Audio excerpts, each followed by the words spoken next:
Fala, galera! A professora Tabita chegando aqui pra gente bater um papo bem legal. Essa que é a nossa aula 5, tá?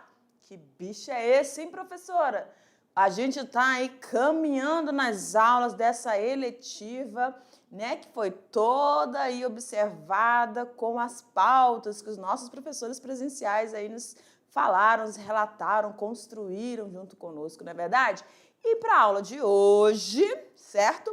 Nós trazemos uma temática que vai tratar sobre questões que têm acontecido, tanto no ambiente natural, quanto em relação à ação do homem, e também algumas soluções, o que se tem feito em relação a toda essa discussão que nós começamos nessas aulas, discussões calorosas, intensas, mas a gente precisa mesmo ter essa visão macro do que nós estamos fazendo no planeta e como nós podemos ainda usufruir de todos os benefícios que ele pode nos fornecer, né, os recursos e a atenção, claro, se você está inserido nessa temática, se você está inserido nesse ambiente, nesse meio ambiente, você faz parte. Então, tudo que está acontecendo com ele influi na sua vida,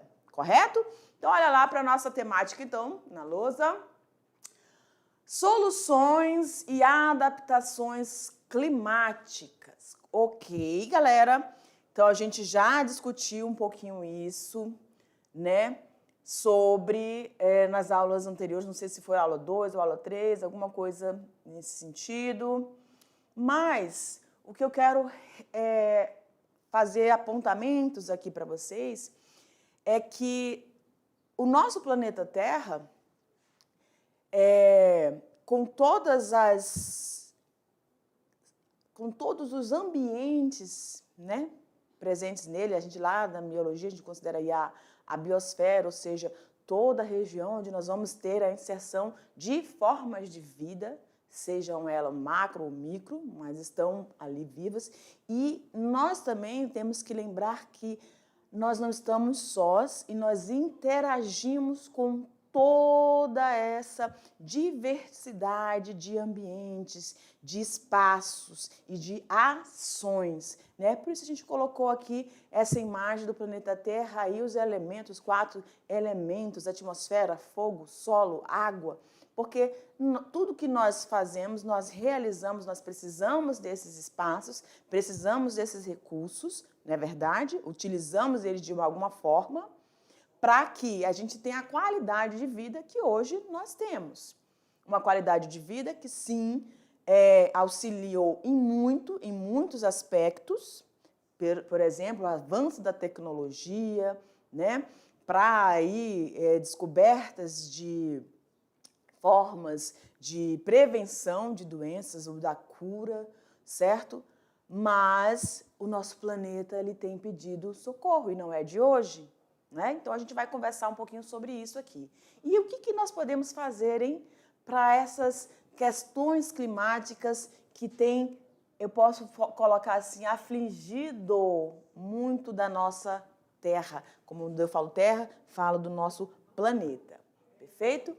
E aí, dentro dessa questão, na aula de hoje, nós vamos estar falando aí, então, sobre a compreensão dessas mudanças climáticas e os impactos que essas mudanças climáticas trazem, tá?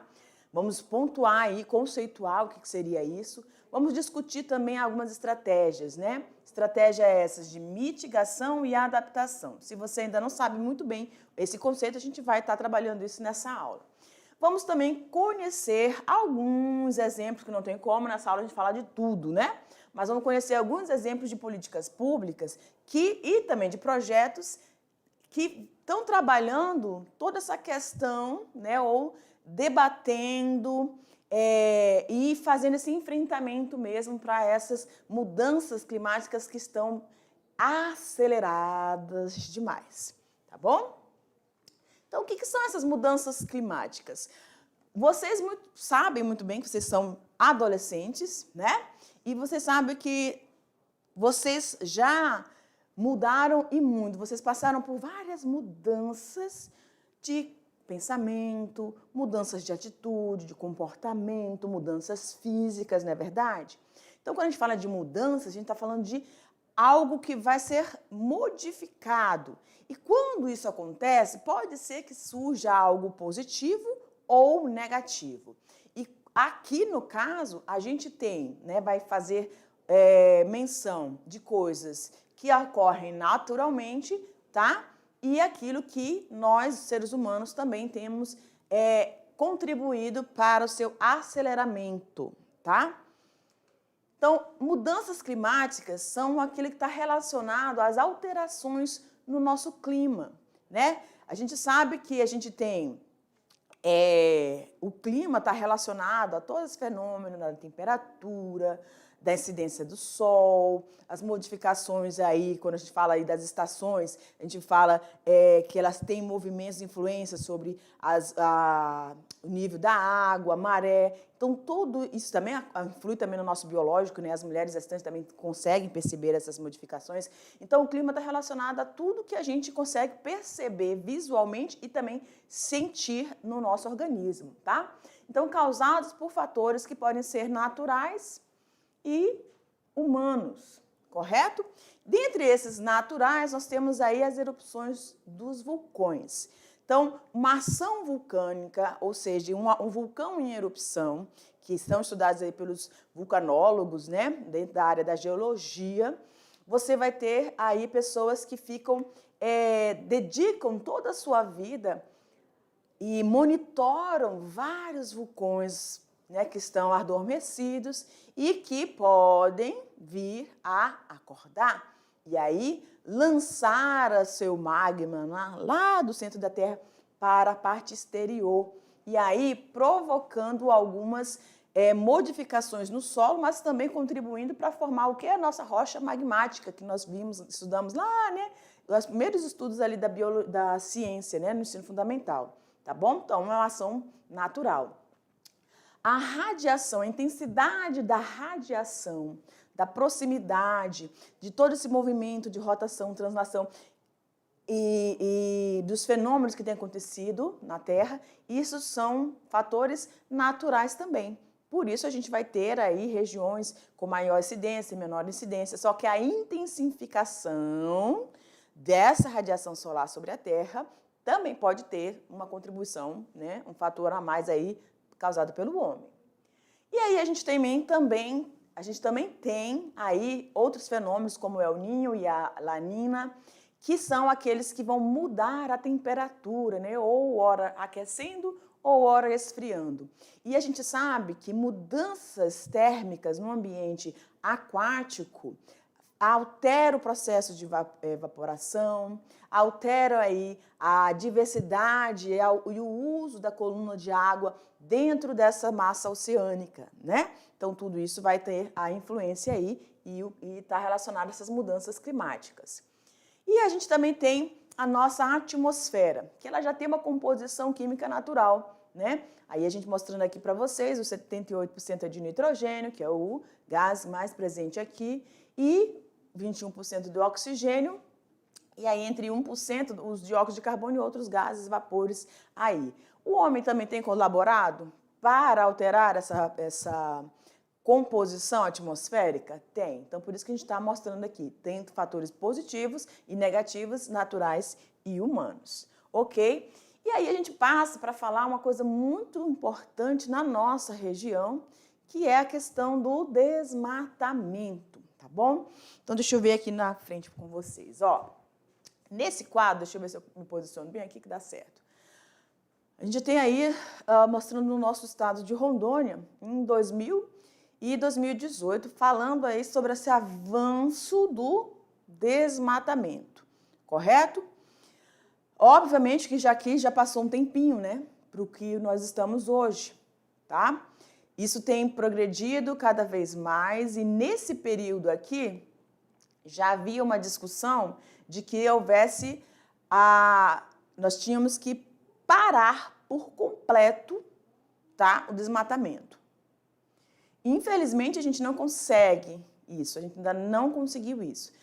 Ainda se tem feito muitas áreas têm sido desmatadas E uma questão que a gente coloca aqui dentro dessa aula são aquelas áreas de conservação, ou seja, as unidades de conservação, que são os locais, né? A gente sabe que as unidades de conservação têm aquelas de proteção, né?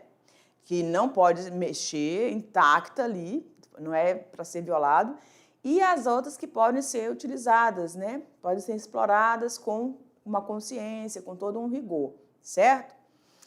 Mesmo nessas áreas de preservação, nós temos visto a lei sendo burlada, vou dizer assim.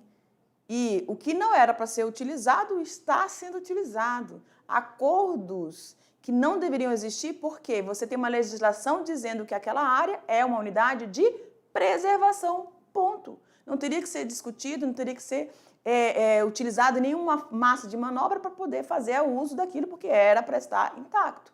Então, existem essas questões, a gente sabe que são questões políticas, mas que os nossos governantes precisam estar atentos para isso, né? E aí, aqui nessa imagem, a gente tem aí ó, o avanço, né? Ou seja, a redução dessa área de floresta. Nós sabemos que a floresta amazônica é um grande bioma que armazena uma grande biodiversidade. Essa biodiversidade aí contribui para vários fatores.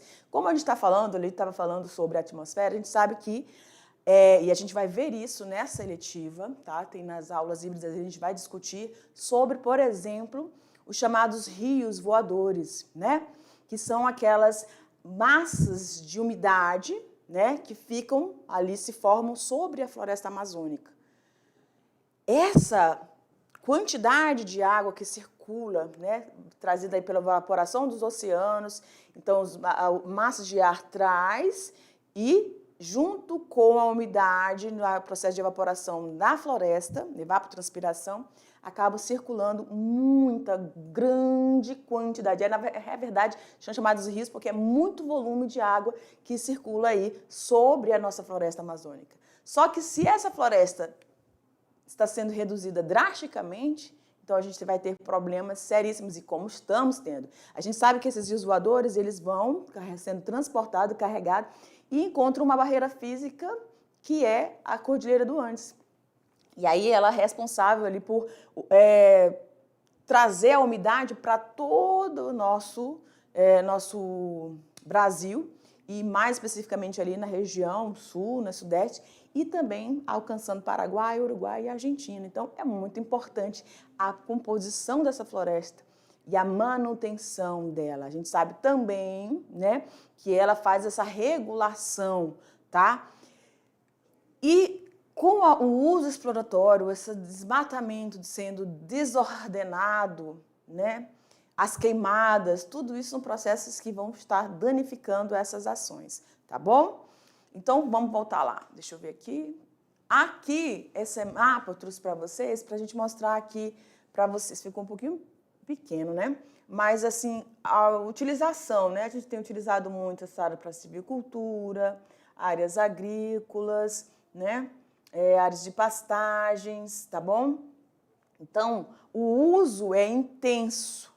Então, as políticas públicas precisam agir o mais rápido possível, porque nós também vamos discutir dentro dessa eletiva, em algumas aulas posteriores na parte híbrida ali, a questão, além dos rios voadores, a questão também do ponto de não resposta da nossa floresta. Existem pesquisadores que estudam há mais de 20 anos, catalogando, identificando, medindo, tá? Para verificar o que a nossa floresta tem respondido, e ela tem realmente pedido socorro, e esse socorro já era para ter acontecido há 10 anos atrás, e a gente ainda não consegue manobrar, né, ter ações políticas que de fato tentem resolver isso o mais rápido possível, tá? Então, as principais causas dessas mudanças climáticas são a emissão dos gases de efeito estufa, que a gente sabe que o efeito estufa é um fenômeno natural, né, devido às presenças desses gases que vão manter a temperatura da Terra. Mas quando a gente polui esse ambiente, né, acrescenta alguns gases dele, o que vai acontecer é se aumenta a temperatura. Então, desmatamento, que é aquele que vai estar controlando, ou seja, os sequestradores de carbono, né, que são o nosso ambiente florestado, tá? E também pela urbanização desordenada. E como consequência disso, a gente vai ter esse aumento da temperatura, essas variações climáticas extremas e, obviamente, a perda da nossa biodiversidade. E essa perda, ela é categórica e ela vai, sim, deixar muitas lacunas, muitas respostas, aliás, muitos problemas sem respostas por causa dessa perda dessa biodiversidade. Em relação aos aspectos globais, aos impactos globais dessas mudanças, né? Então, a gente tem aqui derretimento das nossas calotas polares. Deixa eu vir aqui para frente novamente. Ó, galera, eu acho que eu tenho que ficar aqui agora. Pronto. Nós estamos aqui com a nossa maravilhosa diretora Thalitinha, né, galera? Isso. Ó, quando a gente fala aqui derretimento das calotas polares, a gente sabe que a gente tem os polos, né, norte e sul. E aí eu vou destacar um pouquinho aqui para vocês a questão da importância da Antártica, que fica aqui no Polo Sul, né? A grande quantidade de água na forma, né, sólida ali nas geleiras, elas são importantes para esse volume de água que a gente vai ter nos nossos oceanos e, consequentemente, aí, podendo influenciar no aumento de volumes de outras áreas, causando grandes problemas, tá bom? E a gente sabe que a Antártica hoje ela é considerada, não a floresta amazônica, mas a Antártica é considerada o nosso grande pulmão. Por quê? A grande parte das microalgas que realizam o processo fotossintético estão inseridas aonde? Nos oceanos, né? E a grande massa desse ecossistema na Antártica é o que os cientistas apontam, né, como o de grande responsabilidade. Então, 50% do oxigênio que está presente na nossa atmosfera, que nós utilizamos e todos os outros seres vivos aeróbicos utilizam, proveniente desse processo fotossintético dessa região. Então, ela é muito importante. E também cientistas relatam, né, que devido a essas mudanças climáticas, esse derretimento está causando esses aumentos desses níveis, e falam também que nós precisamos ter esse olhar para essa região, porque é nele que estão contidas e ficam registradas nas suas camadas, tá? A nossa história de uso dessa terra.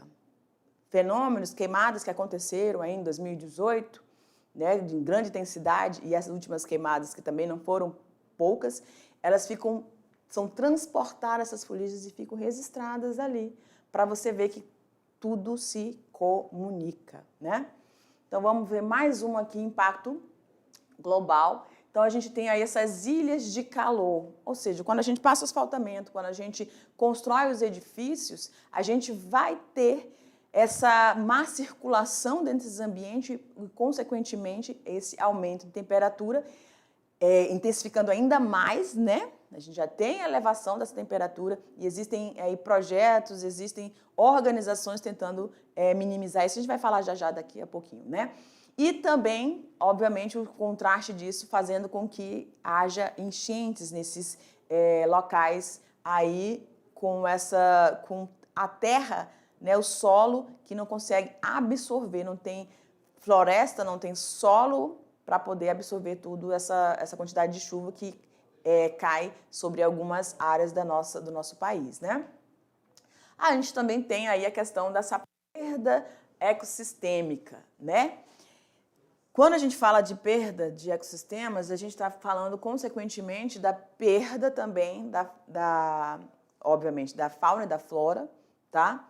Como eu disse anteriormente, problemas que poderiam ser solucionados com a extração ou a pesquisa de alguma parte vegetal ou de alguma substância ou extração ou ação, né, ecossistêmica, porque a gente sabe que o ecossistema ele produz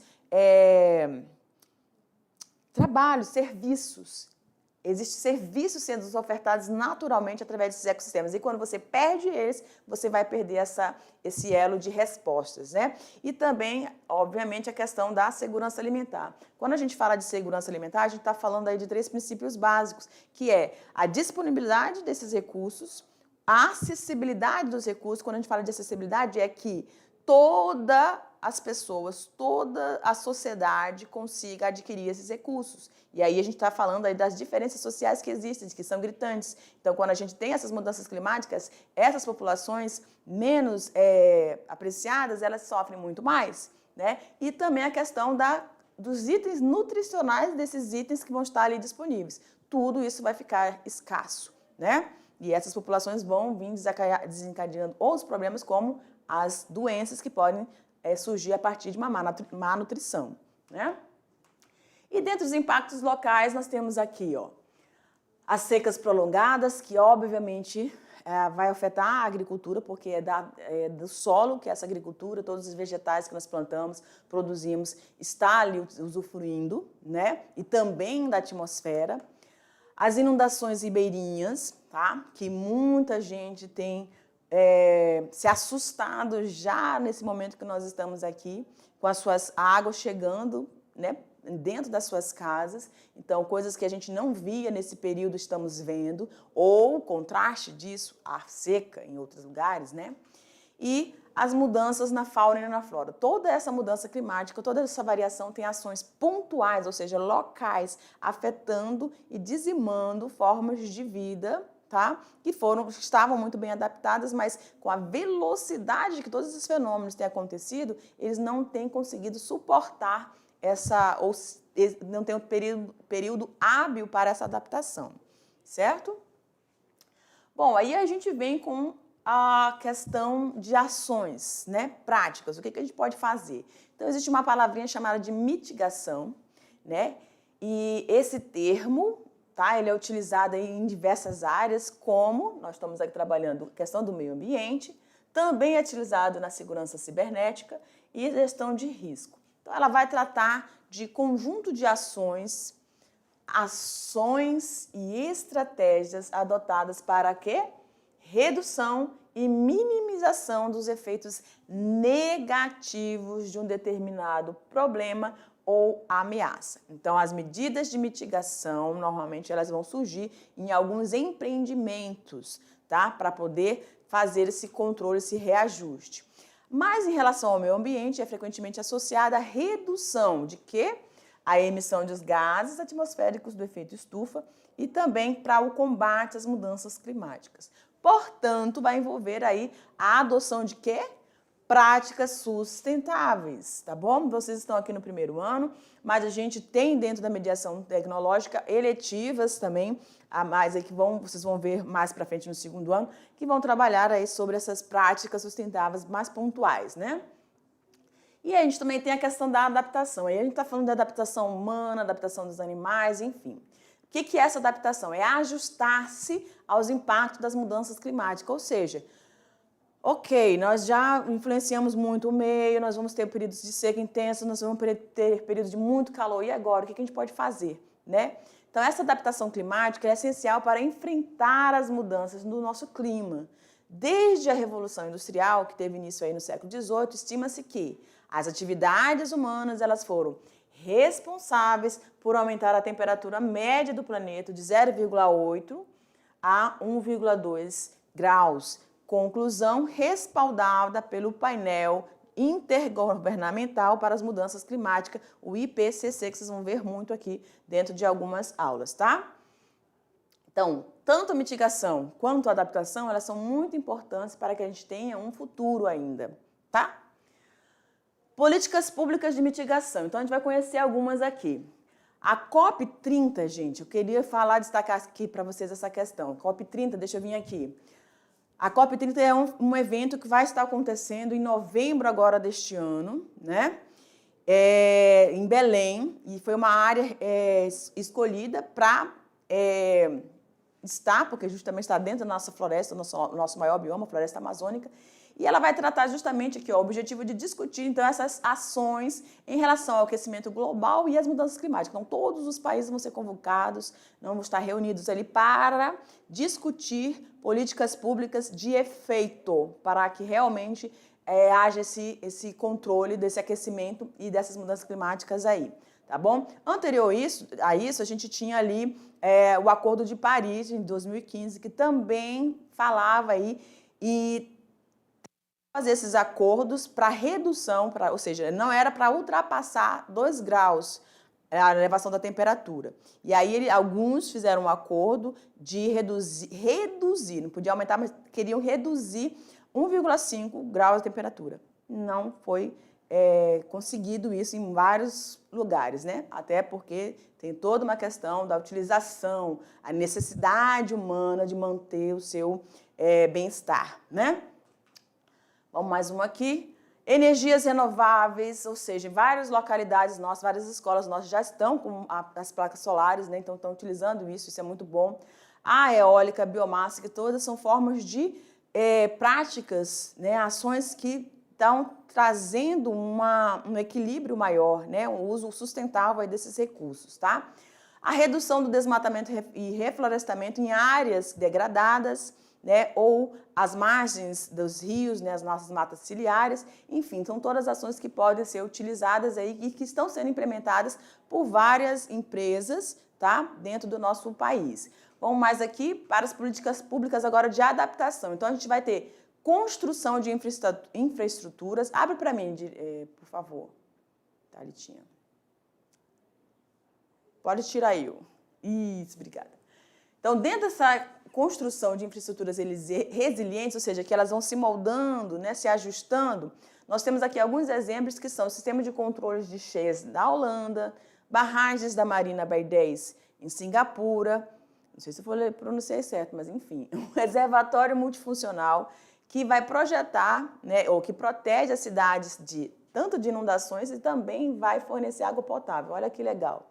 E o projeto Green Way, ou Y, não sei, lá na África, que é uma barreira verde, isso aqui também é muito interessante, eu achei bem legal trazer para vocês, barreira verde plantada para conter o processo de desertificação, tá? E também proteger as comunidades rurais que estão aí à mercê de todas essas mudanças, né? E o incentivo à agricultura adaptada ao clima, e a gente vai ter aí técnicas de cotejamento diferenciados, né? Formas de lidar com os recursos do solo, da água, para poder driblar essa questão toda. Então, aqui a gente também tem as linhas de crédito específicas, tá, para práticas sustentáveis, como o programa ABC, que é a agricultura de baixa emissão de carbono. E nós temos também subsídios e incentivos fiscais, olha só que legal, que é a redução de impostos para produtores que vão adotar técnicas de agroflorestas, né, nos nossos SAFs, e a irrigação eficiente, tá bom? E também nós temos proteção de áreas vulneráveis a desastres naturais. Então, proteger as populações que acabam sendo obrigadas a estar nessas localidades, né? Então, é a restrição à ocupação dessas áreas nas margens dos rios e encostas, plataformas de previsão meteorológica para identificar onde pode haver um desmoronamento mais rápido, mais acentuado, né? E criação de fundos emergenciais. Tá? Essas são as políticas públicas de adaptação. Dentre as tecnologias sustentáveis, a gente tem aí captação e reuso da água da chuva, casas ecológicas com materiais sustentáveis, a gente tem visto aí por vários locais, né, vários estados aí utilizando, transportes públicos eficientes e uso de bicicletas, agricultura sustentáveis, né? Então, a gente tem aí a utilização dessas agroflorestas, que são os nossos SAFs, onde você associa culturas agrícolas com florestais, cultivo orgânico sem agrotóxicos e o manejo adequado do solo para evitar processo de erosão. Aqui a gente também tem até aí a tecnologia aí sendo utilizada, né? Mas agora, gente, vamos pensar em nossas ações, né? Qual é o papel da sua comunidade neste cenário? Então, você tem aí a adaptação dos modos de vida das populações tradicionais que nós temos envolvidos aqui dentro da mediação tecnológica, o uso sustentável dos nossos recursos, de que forma e como que nós estamos utilizando, o que nós podemos fazer. E aí a gente vem com a questão da educação ambiental de jovens e adultos, que é de suma importância para a conscientização do uso e projetar, né, ideias para que a gente consiga fazer essas mitigações de forma mais eficiente. Participação também em movimentos ambientais são importantes se há na sua comunidade. E, obviamente, o consumo consciente no dia a dia, tá? o uso das redes sociais para você conscientizar. A gente tem uma proposta dentro da no momento aqui de interação, nessa pegada aqui, tá bom? E aí, para a comunidade, o que a gente pode projetar, né, dentro dessa questão da sustentabilidade para esses processos de mitigação? A implementação de hortas comunitárias, caso não haja, né? Preservação de nascentes e rios, que é uma proposta aí de um dos projetos que tem surgido esse ano aqui na mediação tecnológica, encabeçada aí pelo professor Beto, né? Energia solar em comunidades isoladas, incentivo aos 7Rs, ou seja, de sustentabilidade, repensar como que eu posso fazer, como eu posso ter o meu dia a dia, reduzir, reutilizar, reciclar, respeitar, reparar e, obviamente, me colocar como responsável de todas as minhas ações. E a utilização também de compostáveis, seja ela domiciliar ou também na escola, né, que seria de muita importância. Eu sei que a gente, dentro da mediação tecnológica, tem muitas escolas que já têm a sua composteira, né? Evitar desperdício de alimentos, isso lá nos refeitórios, né, galera? Tem que ter essa consciência. E também na energia lá de casa, saiu de um cômodo, apagar, só fazer o uso mesmo de forma necessária, tá? Compra de produtos locais e sustentáveis, ok? E aí, galera, a gente vai passar para a mão na massa, né? Então, dentro da proposta do momento da nossa atividade, nós dividimos aqui essa aula, que é a aula 5, em 2 momentos, tá? Atividade 1, onde os estudantes vão fazer um diário climático, tá? Isso é uma atividade individual. Ah, professor, eu não gosto de fazer individual, eu gosto de fazer em grupo. Você pode fazer em dupla, né? Mas o ideal é que seja individual. Mas fica a cargo aí do professor e da turma aí, tá bom? O objetivo é levar, então, os estudantes a refletirem sobre o impacto dessas mudanças climáticas nas suas vidas, nas suas comunidades, fazendo registros das suas percepções, propondo, caso haja, soluções individuais, tá? Ações que você pode estar executando. Cada estudante, então, irá produzir esse diário, no qual responderá as seguintes questões. Primeiramente, observar o local.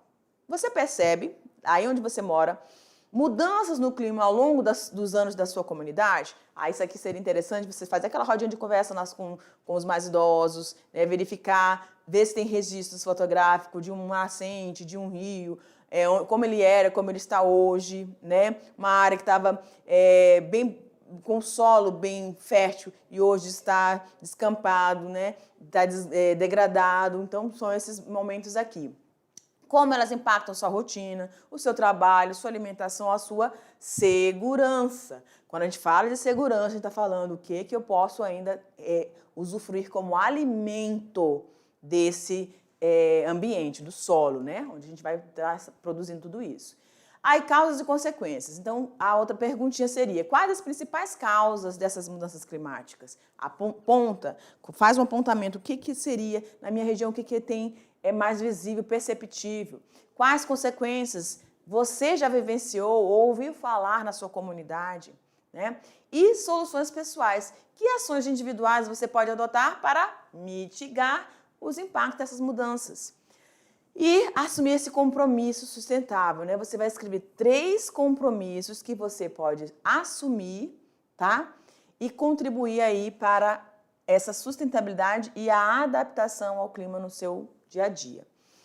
A gente deu aqui uma ideia para o professor presencial, né? Caso os alunos interajam bem ou conheçam o Padlet, podem fazer essa construção. O professor presencial pode abrir esse Padlet e todos irem inserindo essas informações, fazendo essa resposta, porque lá dá para você colocar vídeo, dá para você colocar foto, vai ficar bem legal, bem bonito, tá? E se quiserem compartilhar com a gente, para a gente ver, a gente vai ficar muito feliz em ver, tá? Mas se quiserem fazer no caderno, também não tem problema. No segundo momento, que é a atividade 2, é uma mobilização climática nas redes sociais. Olha que legal. Então, você vai utilizar as redes sociais como uma ferramenta de conscientização e engajamento sobre soluções climáticas. Pode ser que surja aí um canal, né, específico desse aluno ou desse grupo, tá bom? Quem pode fazer em grupo isso aqui. Os estudantes, então, vão ser divididos em grupos de 5 a 6 pessoas, vão ter uma missão de criar uma campanha digital para divulgar uma solução climática sustentável para as suas comunidades rurais. O objetivo, então, é produzir conteúdo informativo e motivador. Achei legal, né? E motivador que possa, então, ser compartilhado nessas redes sociais. Você tem uma linguagem toda própria da faixa etária de vocês. Então, você sabe justamente o que te atrai e a forma com que você vai fazer essa conscientização de forma bem interessante para os seus colegas, né? Cada grupo, então, deve escolher uma solução. Pode ser o uso de cisternas e captação. Isso aqui são só sugestões, tá, galera?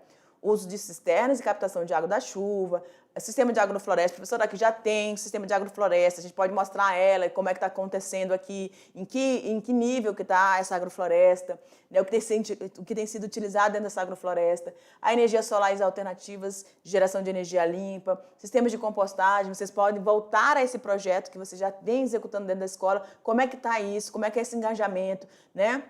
O que vocês têm feito com essa compostagem, reflorestamento e preservação de nascentes, vocês vão fazer isso? Já estava aqui no nosso cronograma, professora. Então, faça esse registro e mostrem isso nas redes sociais, né? E a produção do consumo consciente também, aí pode ser aí de formas variadas, né?